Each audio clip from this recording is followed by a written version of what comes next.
নমস্কার বন্ধুরা, put your head on my শোল্ডারের ২১তম পর্বের গল্পে তোমাদের সব্বাইকে স্বাগত।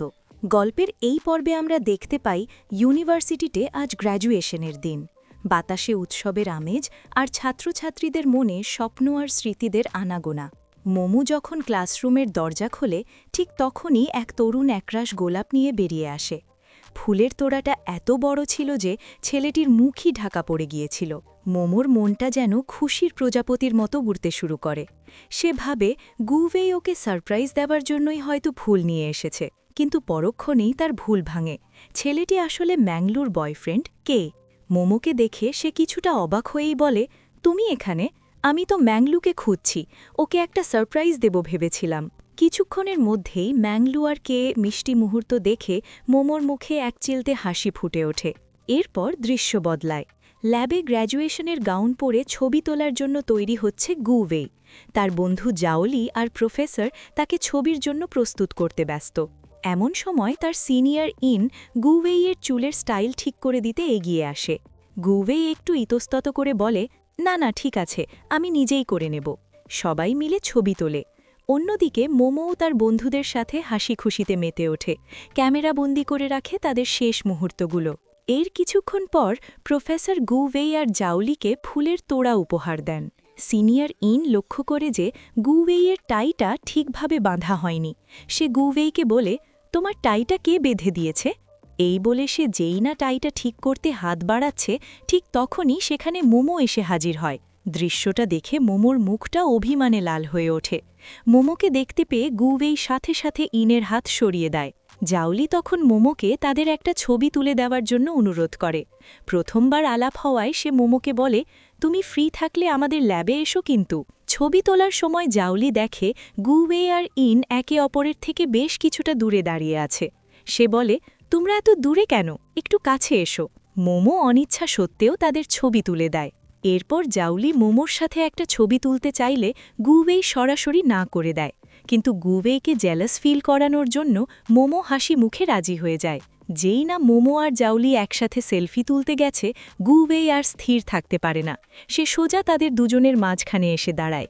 এই ঘটনার পর মোমো রেগে সেখান থেকে চলে যেতে থাকে, আর গুওয়েইও তার পেছন পেছন যায়।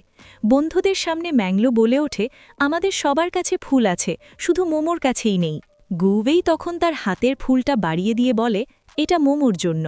কিন্তু অভিমানী মোমো ফুল না নিয়েই হনহন করে হাঁটতে শুরু করে। গুওয়েই তাকে ধরার জন্য পেছন পেছন ছোটে, কিন্তু কিছুতেই পারে না। অবশেষে বন্ধুরা সবাই মিলে একসাথে গ্রুপ ফটো তোলে, কিন্তু মোমো আর গুওয়েইয়ের একসাথে কোনো ছবিই তোলা হয় না। তাদের এই মান অভিমান দেখে বন্ধুরা দুজনকে লাইব্রেরিতে নিয়ে যায় একটা কাপল ফটো তোলার জন্য। মোমো একের পর এক মজার পোজ দিতে থাকে, আর গুওয়েই ঠিক তার নকল করতে শুরু করে। এটা দেখে মোমোর ভীষণ রাগ হয় এবং সে আবার সেখান থেকে চলে যায়। দুজন পৌঁছায় এক ফাঁকা ফুটবল মাঠে। গুওয়েই জিজ্ঞেস করে, তুমি আমার সাথে এমন কেন করছো? উত্তরে মোমো বলে, আমার পেছন পেছন এসো না, সব শেষ, আমি হোস্টেলে ফিরে যাচ্ছি, আর কখনো তোমার ওই বাড়িতে আসব না। এই বলে মোমো যেই না এগোতে যায়, গুওয়েই তাকে কোলে তুলে নিয়ে গোল পোস্টের ওপরে বসিয়ে দেয়। সে মোমোর চোখের দিকে তাকিয়ে জিজ্ঞেস করে, তুমি ঠিক কী চাও আমার কাছে? মোমো বলে, জানি না, তুমিই ভেবে নাও। আর ঠিক তখনই গুওয়েই মোমোকে কিস করে, আর সঙ্গে সঙ্গে মোমোর সব রাগ যেন জল হয়ে যায়। মোমো হেসে বলে, তুমি ফ্লার্ট করতে বেশ পারদর্শী হয়ে উঠেছ তো। দুজনের মুখেই তখন মিষ্টি হাসি, যা তাদের ভালোবাসার গভীরতাকে আরও বাড়িয়ে তোলে। রাত নেমেছে। গুওয়েই আর মোমো একসাথে বাড়ির পথে হাঁটছে। মোমো বলে, আমার খুব খিদে পেয়েছে, কিন্তু আমাদের কাছে তো খাওয়ার মতো টাকাও নেই, চলো ফুপেইয়ের কাছে যাই, ও তো আমাদের ট্রিট দেবে বলেছিল। গুওয়েই সরাসরি মানা করে দেয়। মোমো তখন গুওয়েইকে রাগিয়ে বলে, কি ব্যাপার গুওয়েই, তুমি কি এখনও ফুপেইয়ের উপর জেলাস? গুওয়েই মোমোকে রাগানোর জন্য বলে, আজকের ডিনার আমার সিনিয়র করাবে। এই কথা শুনে মোমো রেগে গিয়ে আবার হাঁটতে শুরু করে। গুওয়েই তখন আলতো করে তার হাত ধরে ফেলে। মোমো অভিমানের সুরে বলে, যাও তোমার সিনিয়রের হাত ধরতে গিয়ে। মোমোর এই ছেলে মানুষই দেখে গুওয়েইয়ের মুখে হাসি ফুটে ওঠে। সে বুঝতে পারে মোমো তাকে কতটা ভালোবাসে। বাড়িতে ফিরে গুওয়েই খেতে এসে দেখে মোমো আবার খিচুড়ি বানিয়েছে। সে বিরক্ত হয়ে বলে, আমরা তো 3 দিন ধরে শুধু খিচুড়িই খাচ্ছি। মোমো তাকে বোঝায় যে এটাই শেষবার, এরপর আর খিচুড়ি খেতে হবে না। গুওয়েই অগত্যে সেই খিচুড়ি খেয়ে নেয়। খাওয়ার পর মোমো বাসন মাজতে গিয়ে দেখে কলে জল আসছে না। সে গুওয়েইকে ডাকলে গুওয়েই জানায় যে জলের সাপ্লাই বন্ধ, কারণ সে জলের বিল দিতে ভুলে গেছে। এর কিছুক্ষণ পর যখন মোমো গরম লাগায় এসির রিমোট খুঁজে, গুওয়েই বইয়ের আড়াল থেকে মুখ লুকিয়ে বলে, খুঁজে লাভ নেই, কারণ ইলেকট্রিসিটিও নেই, আমি ইলেকট্রিক বিলও দিতে ভুলে গেছি। এই শুনে মোমোর রাগ সপ্তমে চড়ে যায়। গুওয়েই তখন পরিস্থিতি সামলাতে বলে, চলো বাইরে থেকে ঘুরে আসি। দুজন একসাথে টেবিল টেনিস খেলতে যায়। মোমো আত্মবিশ্বাসের সাথে বলে, খেলতে এসেছো যখন হেরে গিয়ে কিন্তু কেঁদো না।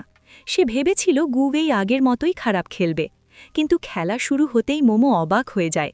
ফু পেইয়ের কাছ থেকে ট্রেনিং নেওয়ার পর গুওয়েই এখন একজন অসাধারণ খেলোয়াড় হয়ে উঠেছে। সে খুব সহজেই মোমোকে হারিয়ে দেয়। মোমো অবাক হয়ে জিজ্ঞেস করে, তুমি হঠাৎ এত ভালো খেলছো কিভাবে? অন্যদিকে ল্যাবে সিনিয়র লু জাওলিকে তার বিড়াল ল্যাবে রাখার জন্য বকাবকি করে এবং কমপ্লেন করার হুমকি দেয়, কারণ সে জাওলিকে একদমই পছন্দ করে না। ঠিক তখনই গুওয়েই সেখানে আসে। জাওলি তার সিনিয়রকে বলে, আপনি খুব স্বার্থপর। গুওয়েই সবটা শুনে বলে, সিনিয়র, এই ব্যাপারটা প্রফেসর জিয়াংয়ের উপর ছেড়ে দেওয়া যাক। ঘটনাক্রমে প্রফেসর জিয়াং সেখানেই এসে উপস্থিত হন। তিনি জানান যে তিনি জাওলির বিড়ালের ব্যাপারে সব কিছু জানেন এবং বিষয়টা তিনি নিজেই দেখবেন।